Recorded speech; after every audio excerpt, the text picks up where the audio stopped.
ഈ പുറത്തിറങ്ങിയ സമയത്തെ ആളുകളൊക്കെ ഡയറക്റ്റ് ചോദിച്ചോ, നീ എന്നാ ഒരു കഥാപാത്രമാടി, നീ എന്തിനാ എന്റെ കൊച്ചിനെ ഇങ്ങനെ ഇട്ട് ദേഷ്യപ്പെടുത്തുന്നേ ഒക്കെ ചോദിച്ചിട്ടുണ്ടോ? ചോദിച്ചിട്ടുണ്ട് ഒരുപാട്. എന്തൊക്കെ പ്രതികരണം? അമ്മമാരൊക്കെ അടിക്ക ഇങ്ങനെ കൈ ഇങ്ങനെ പൊത്തിയിട്ടുണ്ട്.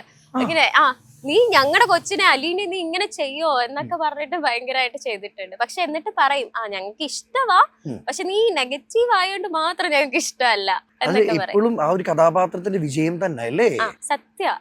അതിന് ഞാൻ ദൈവത്തിനോടും ഇവിടെയുള്ള എല്ലാ ക്രൂ മെമ്പേഴ്സിനോടും നന്ദി. ഏതൊരു ആർട്ടിസ്റ്റും ഏറ്റവും കൂടുതൽ ആഗ്രഹിക്കുന്നതാണ് ഏഷ്യാനെറ്റ് എന്ന് പറഞ്ഞൊരു വലിയ പ്ലാറ്റ്ഫോമില് സീരിയലിൽ അഭിനയിക്കുക എന്നുള്ളത്. അപ്പൊ ഇങ്ങനെ ഒരു കഥാപാത്രം, ബബിത എന്ന് പറയുന്ന കഥാപാത്രം വരുന്ന, ഷഹനാസിന് വരുന്ന സമയത്ത് എന്തു തോന്നി? ഇതാളുകളിലേക്ക് എത്തുവോ, അല്ലെ എന്നെ കൊണ്ട് പറ്റുമോ, ഈ ഒരു വിചാരം ഉണ്ടായിരുന്നു?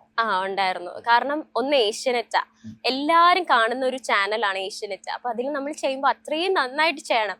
പിന്നെ ജോഗി സാറിന്റെ വർക്കാണ്, അതിലുള്ള ക്യാരക്ടേഴ്സ് ജീവനുള്ള ക്യാരക്ടേഴ്സ് ആണ്. അപ്പൊ അത് നമ്മൾ കയ്യിലെടുക്കുമ്പോൾ അത്രയും കോൺഫിഡന്റ് ആയിരിക്കണം, അത്രയും നന്നായിട്ട് തന്നെ നമ്മൾ ഔട്ട് കൊടുക്കുകയും വേണം. അപ്പൊ ഇതൊക്കെ എനിക്ക് ടെൻഷൻ ഉണ്ടായിരുന്നു. പക്ഷെ പോവെ ആ ടെൻഷൻ പതിയെ പതിയെ മാറി മാറി വന്നു. ഈ കാണുന്ന പ്രേക്ഷകർക്ക് ഒരു വിചാരം കാണും, ഇവളെ കണ്ട ഭിത്തിക്കിട്ട് കൊടുക്കാൻ തോന്നും, എന്നാ ഒരു കലിപ്പ ബബിത എന്ന് പറയുന്ന കഥാപാത്രം.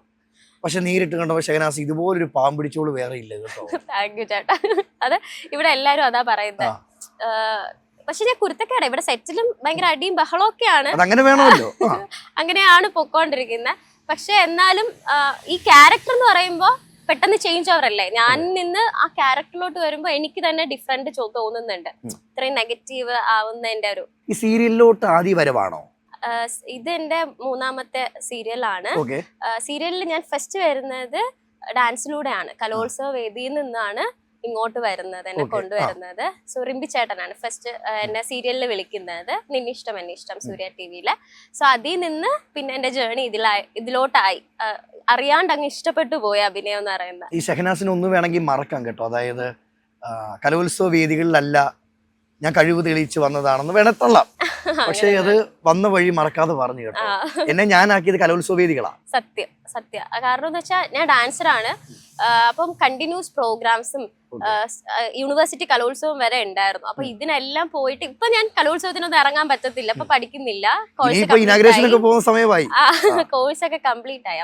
അപ്പൊ എനിക്ക് ഇപ്പോഴും കുട്ടികളുടെ കലോത്സവം കാണുമ്പോ എനിക്ക് ഫസ്റ്റ് ഓർമ്മ പോകുന്ന അതാ. എന്റെ ഉമ്മ വാപ്പ എല്ലാരും എന്നെ ഇങ്ങനെ കൊണ്ടുപോകുന്നതും കോമ്പറ്റീഷൻ കഴിഞ്ഞ് പ്രൈസ് ഒക്കെ മേടിച്ചു വരുന്നതും സ്കൂളിലെ അതൊക്കെ എനിക്ക് ഓർമ്മയിലായിരുന്നു. വീട്ടിലൊക്കെ സപ്പോർട്ടാണോ? വീട്ടിലൊക്കെ എല്ലാരും സപ്പോർട്ടാണ്. സാധാരണ എത്ര കൂട്ടുകാർ നമ്മളെ സപ്പോർട്ട് ചെയ്താലും വീട്ടുകാരുടെ ഒരു സപ്പോർട്ട് ഇല്ലെങ്കിൽ ഭയങ്കര ബുദ്ധിമുട്ടല്ലേ? അതെ, സത്യ. എന്റെ വീട്ടിലെന്ന് വെച്ചാൽ ഞാനൊരു മുസ്ലിം ഫാമിലിയാ. സോ അതിൻ്റെതായ ബുദ്ധിമുട്ടും ഉണ്ടായിട്ടുണ്ട്. പക്ഷെ എന്നാലും എന്നെ ഡാൻസും ഞാൻ അമ്പലത്തിലൊന്നും കയറിക്കൂടാന്നൊക്കെ പറയുമല്ലോ. സോ അതിന് പകരമായിട്ട് എന്നെ ഇങ്ങനെ കൊണ്ട് നടന്ന അമ്പലത്തിലെ പ്രോഗ്രാം ആവട്ടെ എവിടെ പ്രോഗ്രാം ആയിരുന്നാലും കൊണ്ടുപോയി കലോത്സവം ഇവിടം വരെ എത്തി.